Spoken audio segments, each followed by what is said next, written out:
Good morning. Happy Saturday, everyone. Welcome to another episode of Spilling Tea. I am your host, Tiffany Daniels. Now, if anyone's wondering why this is coming so late, when we all know usually I work on Saturdays, I managed to use a vacation day, so I'm going to get to go gallivanting off here in a couple hours off to Silver Dollar City. You don't know what it is, look at Branson, Missouri, Silver Dollar City. I don't care if I dox myself. Don't care. Anyways, we are going back to that horrible, horrible place, that hell on earth, the Judge Rotenberg Center. And this is just something I came across this morning while looking for what I was going to do for this morning's vid. And this is back in February the 16th, 2017. It's called Reward and Consent. And we're going to go over it here in regards to a situation at the JRC that happened that I was unaware of. So we're all going to be looking at this today for the first time. Now, before I get started, a few disclaimers. First of all, folks, when we're talking about the JRC, you are going to hear vivid descriptions of and court-approved video footage of people with disabilities being tortured and abused. If you have young children present, please wear your headphones. All right.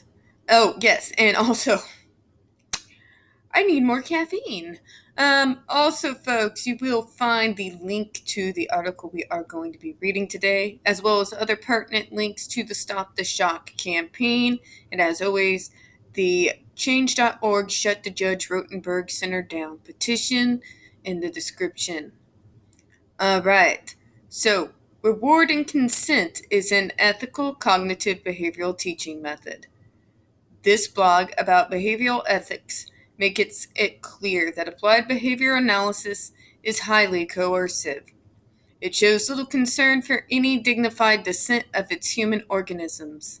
It claims positivity but fails. Positive behavior support gets a C. Its theory bars aversives as unnecessary and unethical. In practice, PBS sets rules without a student input. Typical kids win prizes. Atypicals few. Reward and consent is an alternative. ABA leaks find the seventh death at the Judge Rotenberg Center of High Voltage Applied Behavior Analysis, ABA. Skin shock was an unborn baby of a 17-year-old girl, according to the Massachusetts Disabled Persons Protection Commission. Okay, and that is a picture of Ms. Glinda P. Crooks, Executive Director of the Judge Rotenberg Center of High Voltage Applied Behavioral Analysis Electric Skin Shock Torture. It's not torture. It is torture. If we won't do it to enemy combatants, we shouldn't be doing it to disabled kids. Okay, we good? Do we understand? Okay, moving forward. On February the 7th, 2005, the seventh death with Canton, Massachusetts Judge Rotenberg Center of High Voltage Applied Behavioral Analysis Electric Skin Shock Torture occurred. The body was an unborn baby of a 17-year-old girl, as confirmed by ABA Lakes in a phone call with a representative of Massachusetts Disabled Persons Protective Commission. In 2015, DPPC sent ABA Leaks Freedom of Information Act journalist Evan Anderson a spreadsheet of 410 serious abuse allegations taking place inside the JRC in a recent 10-year history, averaging charge every 10 days, including sexual abuse and burns from their ABA skin shock devices. Reward and consent inquiry about ABA has grown from 2007 to a full-scale investigation called ABA Leaks, who gave Anderson the phone number of their anonymous source inside the Massachusetts government. He then led them to find DPPC, who quickly replied to his Freedom of Information Act requests with documents, which can make your hair stand on end to read them, including the 410-item database. Then Anderson, May 4, 2016, an independent journalist, published his findings and complaints alleged abuse at JRC. The focus on the use of shock devices at JRC overlooks the numerous reports of physical, emotional, and psychological abuse that plague the institution. The information on line 6 of the spreadsheet most likely comes from the Commission's intake forms dated February 7, 2005. The end of the line says, Alv was 7 months pregnant. Alv was assaulted by an aggressive client and fell. Alv was brought to a hospital by an ambulance after hemorrhaging all over the floor. That Alv lost the baby. Column D identifies the program city as Canton, Massachusetts. Column 1 and M says the case referred to Norfolk County District Attorney in Massachusetts. A DPPC attorney told ABA Leaks founder David Altier on the phone that the mother was 17 years old. He could not verify as an absolute certainty whether or not she lost the baby. The Norfolk County District Attorney Office could not confirm it on the telephone either. The person there told Altieri that ABA Leaks needs to find a Freedom of Information Act request to the office. ABA is looking for another FOIA request volunteer to take this next step to find out if the girl did, in fact, lose her baby, since the spreadsheet said that it appears she did. So why then does it seem that a pregnant teenager was allowed to live at that place of ABA abuse and torture? Aggression is known to cause counter-aggression. JRC aggressively uses extremely painful skin shock. It is an ABA institution. Have there been other unreported ABA JRC deaths? How many? Quentin Davies cited all 6 known ABA JRC deaths to date in his article Prisoners of the Apparatus, Davies said. Shocks have been used at the JRC for an incredibly wide variety of behaviors.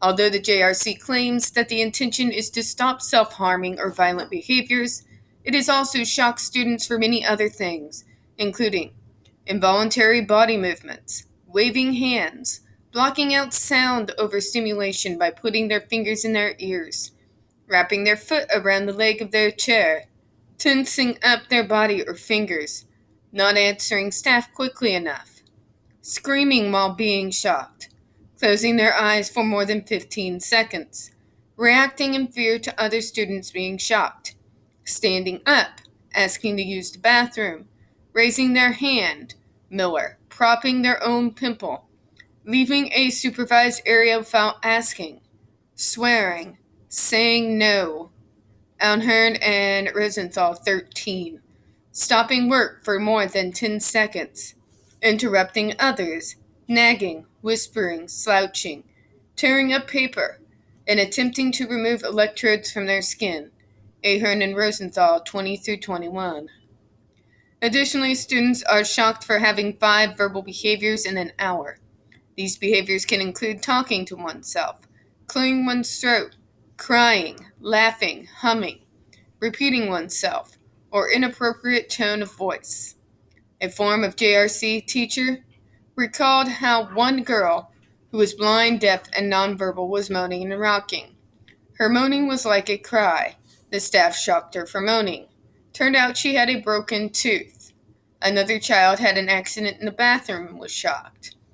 The behaviors that the JRC considers punishable by shocking are also discovered by surveillance footage, which Shocks then administered after the fact. Shocks has even been used as a threat to pressure students to say positive things about the JRC in front of the state legislator, also in their testimonials, obviously. Non-speaking students tend to be subjected to shock the most, and are the ones who often have a more difficult time speaking up about their abuse. The United Nations Special Rapporteur on Torture and Other Cruel, Inhuman, or Degrading Punishment, Office of High Commissioner for Human Rights Juan E. Mendez, 2013, page 85, said, Therefore, and in the absence of evidence to the contrary, The special rapporteur determines the rights of the students at the JRC subjected to Level 3 adversive interventions by means of electric shock and physical means of restraints have been violated under the UN Convention Against Torture and other international standards. I'm going to read that again.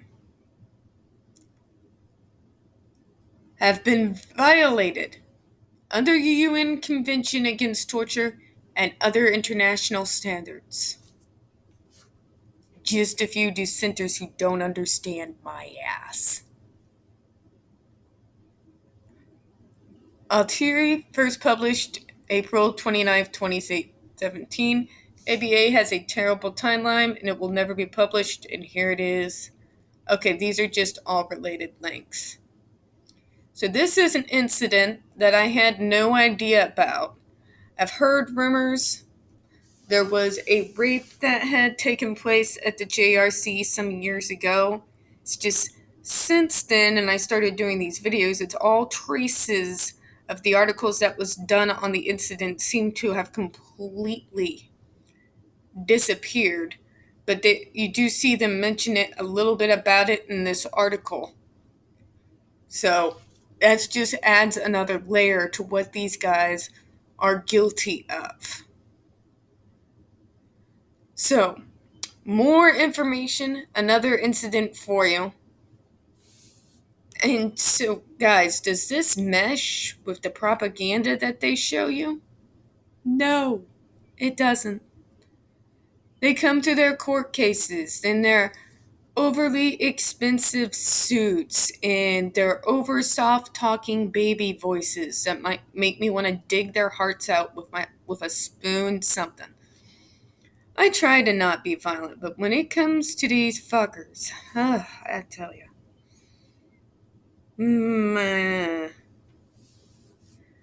Anyways, so this article, guys, really sort of speaks for itself.